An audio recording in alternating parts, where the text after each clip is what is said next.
मेरे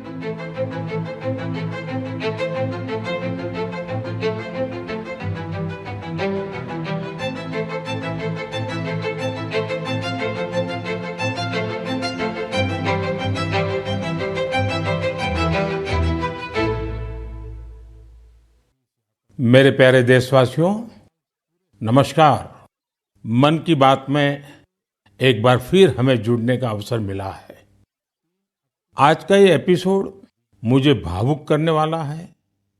मुझे बहुत सी पुरानी यादों से घेर रहा है। कारण ये है कि मन की बात की हमारी इस यात्रा को 10 साल पूरे हो रहे हैं। 10 साल पहले मन की बात का प्रारंभ 3 अक्टूबर को विजयादशमी के दिन हुआ था। और ये कितना पवित्र संयोग है कि इस साल 3 अक्टूबर को जब मन की बात के 10 वर्ष पूरे होंगे, तब नवरात्रि का पहला दिन होगा। मन की बात की इस लंबी यात्रा के कई ऐसे पड़ाव हैं जिन्हें मैं कभी भूल नहीं सकता। मन की बात के करोड़ों श्रोता हमारी इस यात्रा के ऐसे साथी हैं जिनका मुझे निरंतर सहयोग मिलता रहा। देश के कोने कोने से उन्होंने जानकारियां उपलब्ध कराई। मन की बात के श्रोता ही इस कार्यक्रम के असली सूत्रधार हैं। आमतौर पर एक धारणा ऐसी घर कर गई है कि जब तक चटपटी बातें ना हो, नकारात्मक बातें न हो, तब तक उसको ज्यादा तवज्जो नहीं मिलती है।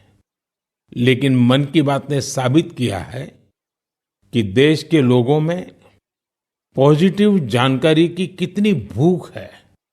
पॉजिटिव बातें, प्रेरणा से भर देने वाले उदाहरण, हौसला देने वाली गाथाएं लोगों को बहुत पसंद आती हैं। जैसे एक पक्षी होता है चकोर, जिसके बारे में कहा जाता है कि वो सिर्फ वर्षा की बूंद ही पीता है। मन की बात में हमने देखा कि लोग भी चकोर पक्षी की तरह देश की उपलब्धियों को, लोगों की सामूहिक उपलब्धियों को कितने गर्व से सुनते हैं। मन की बात की 10 वर्ष की यात्रा ने एक ऐसी माला तैयार की है जिसमें हर एपिसोड के साथ नई गाथाएं, नए कीर्तिमान, नए व्यक्तित्व जुड़ जाते हैं। हमारे समाज में सामूहिकता की भावना के साथ जो भी काम हो रहा हो, उन्हें मन की बात के द्वारा सम्मान मिलता है। मेरा मन भी तभी गर्व से भर जाता है जब मैं मन की बात के लिए आई चिट्ठियों को पढ़ता हूं। हमारे देश में कितने प्रतिभावान लोग हैं, उनमें देश और समाज की सेवा करने का कितना जज्बा है। वो लोगों की निस्वार्थ भाव से सेवा करने में अपना पूरा जीवन समर्पित कर देते हैं। उनके बारे में जानकर मैं ऊर्जा से भर जाता हूं। मन की बात की ये पूरी प्रक्रिया मेरे लिए ऐसी है जैसे मंदिर जाकर के ईश्वर के दर्शन करना।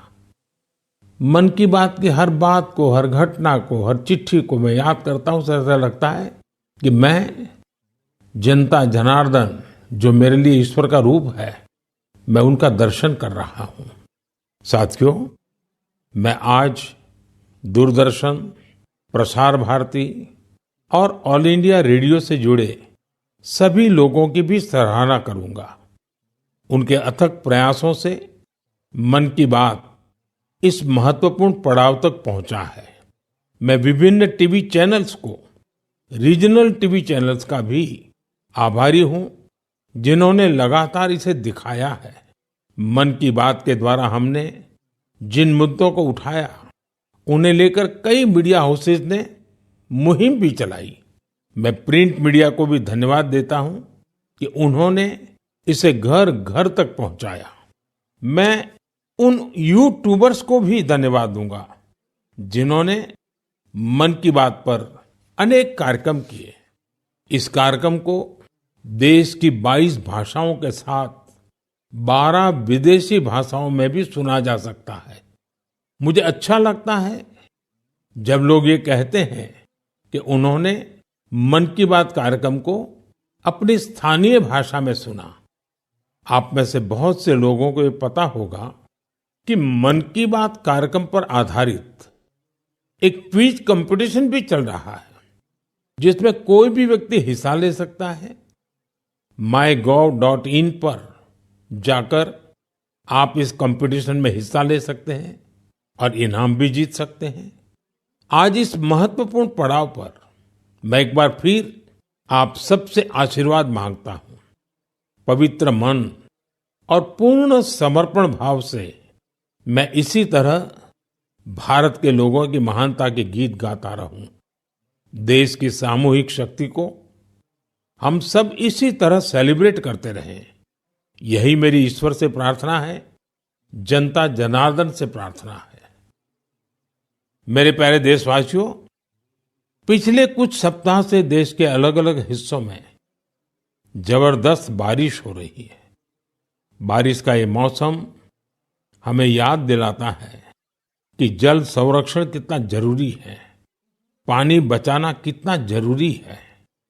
बारिश के दिनों में बचाया गया पानी जल संकट के महीनों में बहुत मदद करता है और यही कैच द रेन जैसे अभियानों की भावना है। मुझे खुशी है कि पानी के संरक्षण को लेकर कई लोग नई पहल कर रहे हैं। ऐसा ही एक प्रयास उत्तर प्रदेश के झांसी में देखने को मिला है। आप जानते ही हैं कि झांसी बुंदेलखंड में है, जिसकी पहचान पानी की किल्लत से जुड़ी हुई है। यहाँ झांसी में कुछ महिलाओं ने गुरारी नदी को नया जीवन दिया है। ये महिलाएं सेल्फ हेल्प ग्रुप से जुड़ी हैं और उन्होंने जल सहेली बनकर इस अभियान का नेतृत्व किया है। इन महिलाओं ने मृतप्राय हो चुकी गुरारी नदी को जिस तरह से बचाया है, उसकी किसी ने कल्पना भी नहीं की होगी। इन जल सहेलियों ने बोरियों में बालू भरकर चेक डैम तैयार किया, बारिश का पानी बर्बाद होने से रोका और नदी को पानी से लबालब कर दिया। इन महिलाओं ने सैकड़ों जलाशयों के निर्माण और उनके रिवाइवल में भी बढ़ चढ़कर हाथ बटाया है। इससे इस क्षेत्र के लोगों की पानी की समस्या तो दूर हुई ही है, उनके चेहरों पर खुशियां भी लौट आई हैं। साथियों, कहीं नारी शक्ति जल शक्ति को बढ़ाती है, तो कहीं जल शक्ति भी नारी शक्ति को मजबूत करती है। मुझे मध्य प्रदेश के 2 बड़े ही प्रेरणादायी प्रयासों की जानकारी मिली है। यहाँ डिंडोरी के रायपुरा गांव में एक बड़े तालाब के निर्माण से भूजल स्तर काफी बढ़ गया है। इसका फायदा इस गांव की महिलाओं को मिला। यहाँ शारदा आजीविका स्वयं सहायता समूह, इससे जुड़ी महिलाओं को मछली पालन का नया व्यवसाय भी मिल गया। इन महिलाओं ने फिश पार्लर भी शुरू किया है, जहां होने वाली मछलियों की बिक्री से उनकी आय भी बढ़ रही है। मध्य प्रदेश के छतरपुर में भी महिलाओं का प्रयास बहुत सराहनीय है। यहाँ के खौब गांव का बड़ा तालाब जब सूखने लगा, तो महिलाओं ने इसे पुनर्जीवित करने का बीड़ा उठाया। हरी बगिया स्वयं सहायता समूह की इन महिलाओं ने तालाब से बड़ी मात्रा में गाद निकाली। तालाब से जो गाद निकली, उसका उपयोग उन्होंने बंजर जमीन पर फूड फॉरेस्ट तैयार करने के लिए किया। इन महिलाओं की मेहनत से न सिर्फ तालाब में खूब पानी भर गया, बल्कि फसलों की उपज भी काफी बढ़ी है। देश के कोने कोने में हो रहे जल संरक्षण के ऐसे प्रयास पानी के संकट से निपटने में बहुत मददगार साबित होने वाले हैं। मुझे पूरा भरोसा है कि आप भी अपने आसपास हो रहे ऐसे प्रयासों से जरूर जुड़ेंगे। मेरे प्यारे देशवासियों, उत्तराखंड के उत्तरकाशी में एक सीमावर्ती गांव है जाला। यहाँ के युवाओं ने अपने गांव को स्वच्छ रखने के लिए एक खास पहल शुरू की है। वे अपने गांव में धन्यवाद प्रकृति या कहें थैंक यू नेचर अभियान चला रहे हैं। इसके तहत गांव में रोजाना 2 घंटे सफाई की जाती है। गांव की गलियों में बिखरे हुए कूड़े को समेटकर उसे गांव के बाहर तय जगह पर डाला जाता है। इससे जाला गांव भी स्वच्छ हो रहा है और लोग जागरूक भी हो रहे हैं। आप सोचिए, अगर ऐसे ही हर गांव, हर गली, हर मोहल्ला अपने यहाँ ऐसा ही थैंक यू अभियान शुरू कर दें तो कितना बड़ा परिवर्तन आ सकता है। साथियों, स्वच्छता को लेकर पुडुचेरी के समुद्र तट पर भी जबरदस्त मुहिम चलाई जा रही है। यहाँ रम्या जी नाम की महिला माहे म्युनिसिपैलिटी और इसके आसपास के क्षेत्र के युवाओं की एक टीम का नेतृत्व कर रही है। इस टीम के लोग अपने प्रयासों से माहे एरिया और खासकर वहां के बीचेस को पूरी तरह साफ सुथरा बना रहे हैं। साथियों, मैंने यहाँ सिर्फ 2 प्रयासों की चर्चा की है, लेकिन हम आसपास देखें तो पाएंगे कि देश के हर किस हिस्से में स्वच्छता को लेकर कोई न कोई अनोखा प्रयास जरूर चल रहा है। कुछ ही दिन बाद आने वाले 2 अक्टूबर को स्वच्छ भारत मिशन के 10 साल पूरे हो रहे हैं। ये अवसर उन लोगों के अभिनंदन का है जिन्होंने इसे भारतीय इतिहास का इतना बड़ा जन आंदोलन बना दिया।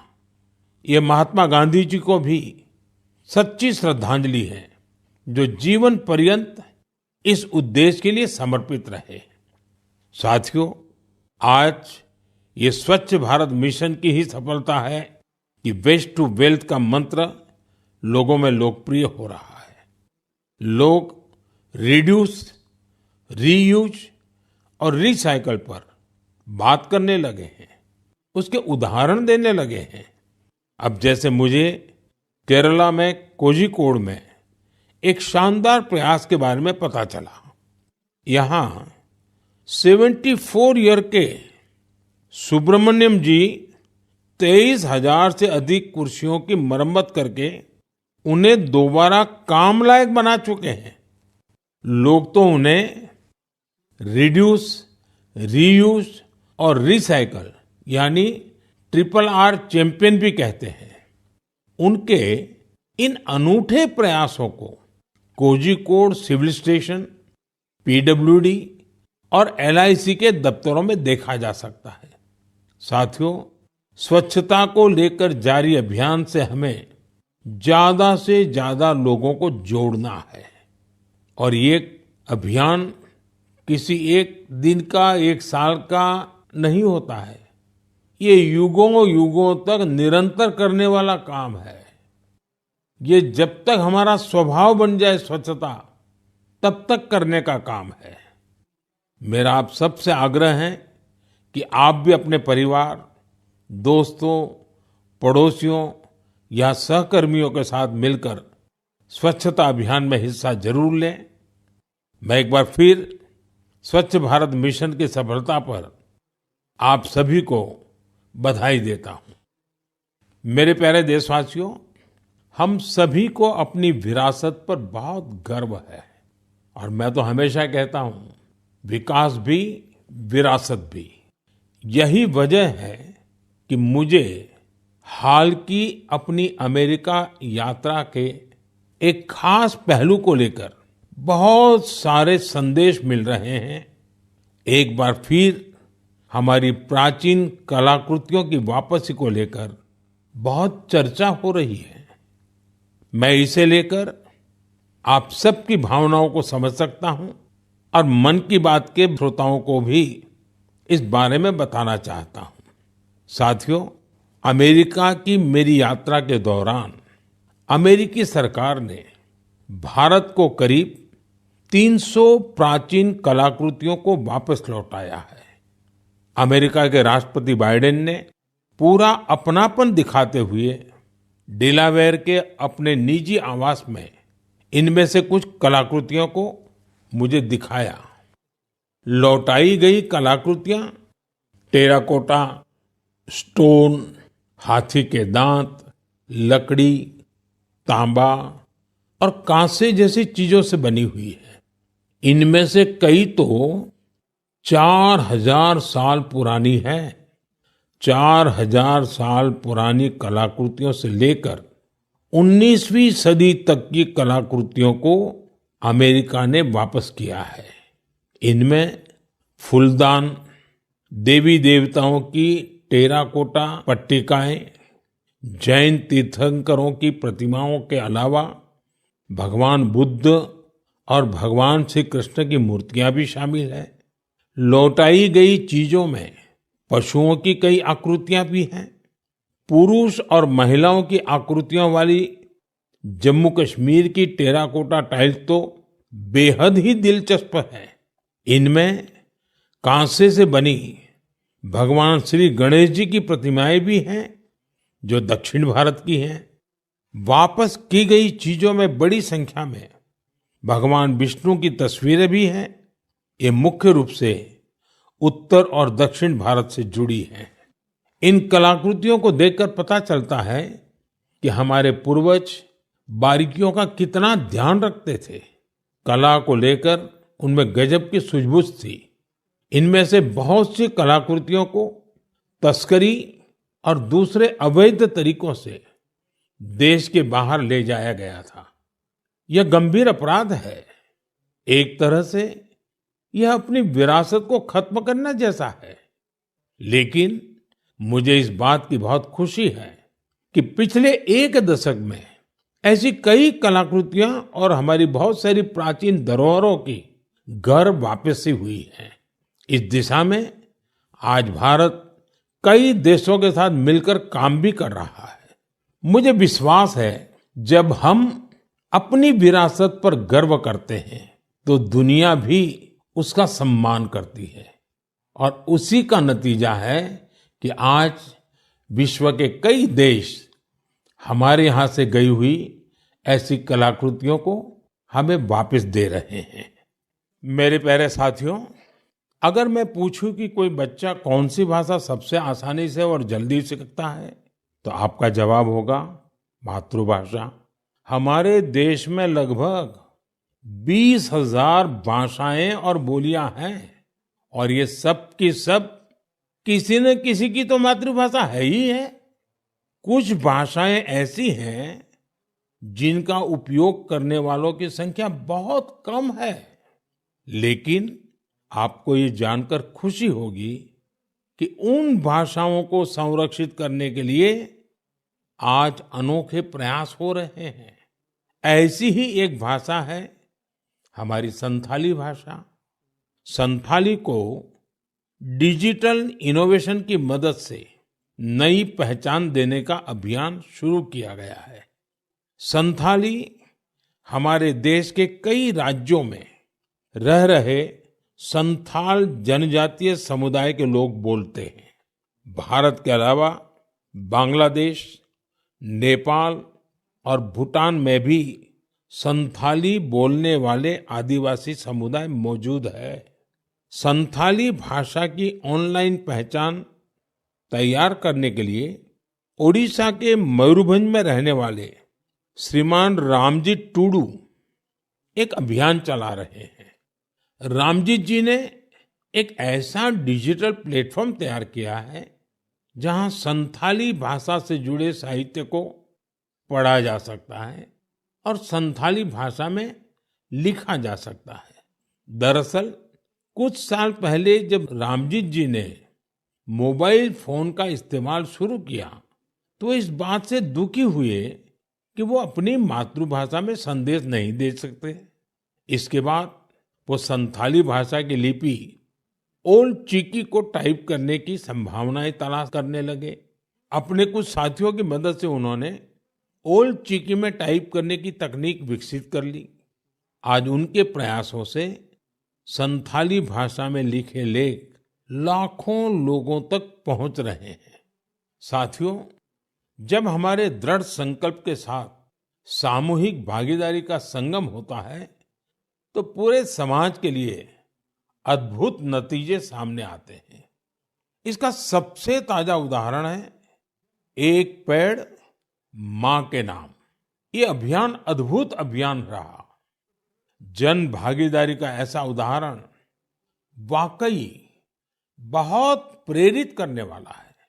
पर्यावरण संरक्षण को लेकर शुरू किए गए इस अभियान में देश के कोने-कोने में लोगों ने कमाल कर दिखाया है। उत्तर प्रदेश, गुजरात, मध्य प्रदेश, राजस्थान और तेलंगाना ने लक्ष्य से अधिक संख्या में पौधारोपण कर नया रिकॉर्ड बनाया है। इस अभियान के तहत उत्तर प्रदेश में 26 करोड़ से ज्यादा पौधे लगाए गए। गुजरात के लोगों ने 15 करोड़ से ज्यादा पौधे रोपे। राजस्थान में केवल अगस्त महीने में ही 6 करोड़ से अधिक पौधे लगाए गए हैं। देश के हजारों स्कूल भी इस अभियान में जोर शोर से हिस्सा ले रहे हैं। साथियों, हमारे देश में पेड़ लगाने के अभियान से जुड़े कितने ही उदाहरण सामने आते रहे हैं। ऐसा ही एक उदाहरण है तेलंगाना के एन राजशेखर जी का। पेड़ लगाने के लिए उनकी प्रतिबद्धता हम सबको हैरान कर देती है। करीब 4 साल पहले उन्होंने पेड़ लगाने की मुहिम शुरू की। उन्होंने तय किया कि हर रोज एक पेड़ जरूर लगाएंगे। उन्होंने इस मुहिम का कठोर व्रत की तरह पालन किया। वो 1500 से ज्यादा पौधे लगा चुके हैं। सबसे बड़ी बात यह है कि इस साल एक हादसे का शिकार होने के बाद भी वे अपने संकल्प से डिगे नहीं। मैं ऐसे सभी प्रयासों की हृदय से सराहना करता हूं। मेरा आपसे भी आग्रह है कि एक पेड़ मां के नाम इस पवित्र अभियान से आप जरूर जुड़िए। मेरे प्यारे साथियों, आपने देखा होगा हमारे आसपास कुछ लोग ऐसे होते हैं जो आपदा में धैर्य नहीं खोते बल्कि उससे सीखते हैं। ऐसी ही एक महिला है सुभाश्री, जिन्होंने अपने प्रयास से दुर्लभ और बहुत उपयोगी जड़ी बूटियों का एक अद्भुत बगीचा तैयार किया है। वो तमिलनाडु के मदुराई की रहने वाली हैं। वैसे तो पेशे से वो एक टीचर है, लेकिन औषधीय वनस्पतियां, मेडिकल हर्ब्स के प्रति उन्हें गहरा लगाव है। उनका ये लगाव 80 के दशक में तब शुरू हुआ जब एक बार उनके पिता को जहरीले सांप ने काट लिया। तब पारंपरिक जड़ी बूटियों ने उनके पिता की सेहत सुधारने में काफी मदद की थी। इस घटना के बाद उन्होंने पारंपरिक औषधियों और जड़ी बूटियों की खोज शुरू की। आज मदुराई के वेरीचियूर गांव में उनका अनोखा हर्बल गार्डन है, जिसमें 500 से ज्यादा दुर्लभ औषधीय पौधे हैं। अपने इस बगीचे को तैयार करने के लिए उन्होंने कड़ी मेहनत की है। एक एक पौधे को खोजने के लिए उन्होंने दूर दूर तक यात्राएं की, जानकारियां जुटाई और कई बार दूसरे लोगों से मदद भी मांगी। कोविड के समय उन्होंने इम्यूनिटी बढ़ाने वाली जड़ी बूटियां लोगों तक पहुंचाई। आज उनके हर्बल गार्डन को देखने के लिए लोग दूर दूर से आते हैं। वो सभी को हर्बल पौधों की जानकारी और उनके उपयोग के बारे में बताती हैं। सुभाश्री हमारी उस पारंपरिक विरासत को आगे बढ़ा रही हैं, जो सैकड़ों वर्षों से हमारी संस्कृति का हिस्सा है। उनका हर्बल गार्डन हमारे अतीत को भविष्य से जोड़ता है। उन्हें हमारी ढेर सारी शुभकामनाएं। साथियों, बदलते हुए इस समय में नेचर ऑफ जॉब्स बदल रही है और नए नए सेक्टर्स का उभार हो रहा है। जैसे gaming, animation, reel making, film making या पोस्टर मेकिंग, अगर इनमें से किसी स्किल में आप अच्छा प्रदर्शन कर सकते हैं तो आपके टैलेंट को बहुत बड़ा मंच मिल सकता है। अगर आप किसी बैंड से जुड़े हैं या फिर कम्युनिटी रेडियो के लिए काम करते हैं तो भी आपके लिए बहुत बड़ा अवसर है। आपके टैलेंट और क्रिएटिविटी को बढ़ावा देने के लिए भारत सरकार का सूचना और प्रसारण मंत्रालय ने क्रिएट इन इंडिया इस थीम के तहत 25 चैलेंजेस शुरू किए हैं।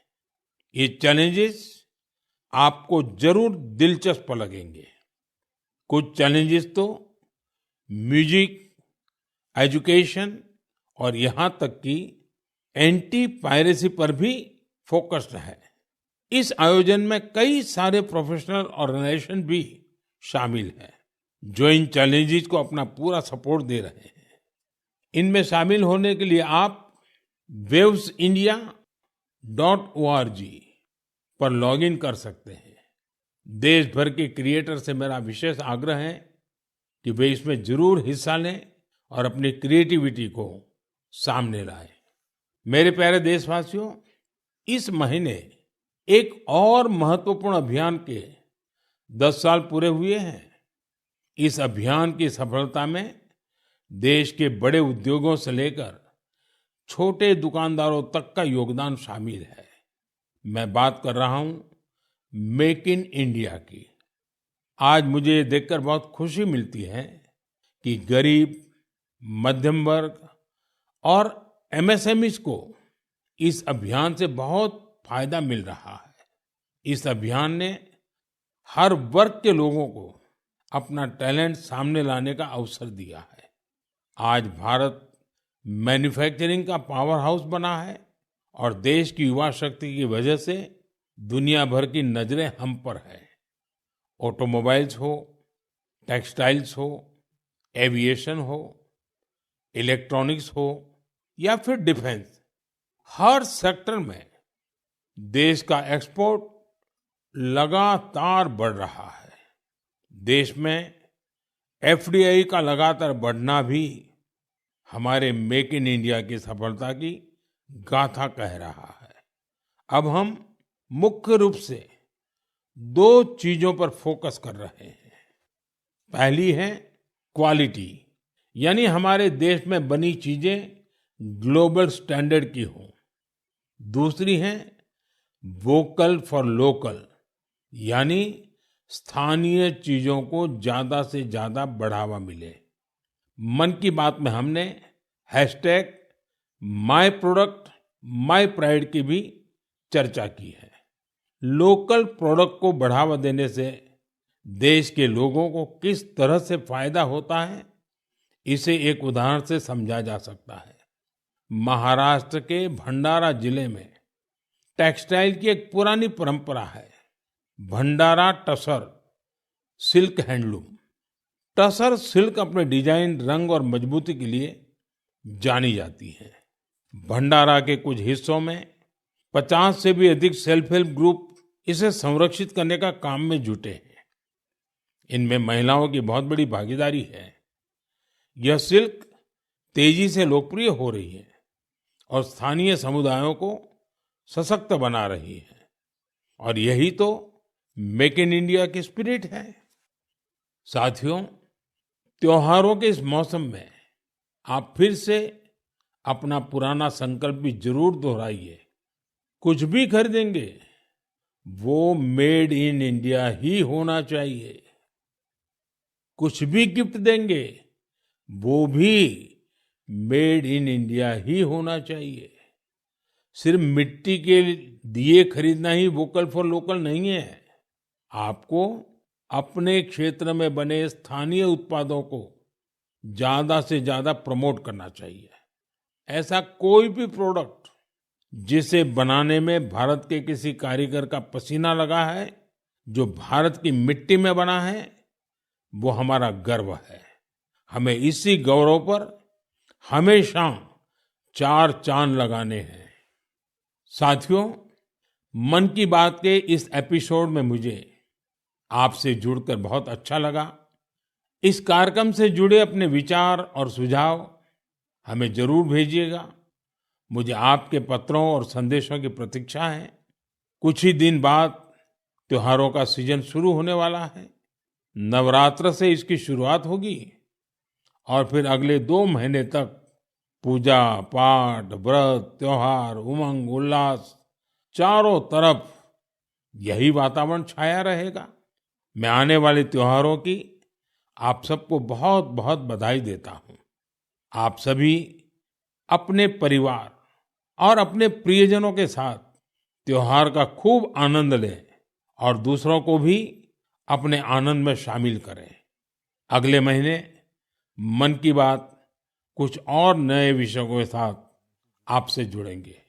आप सबका बहुत बहुत धन्यवाद। झुंझुनू शहर का अपना radio station FM Jhunjhunu 90.0 FM, हर तरंग आपके संग।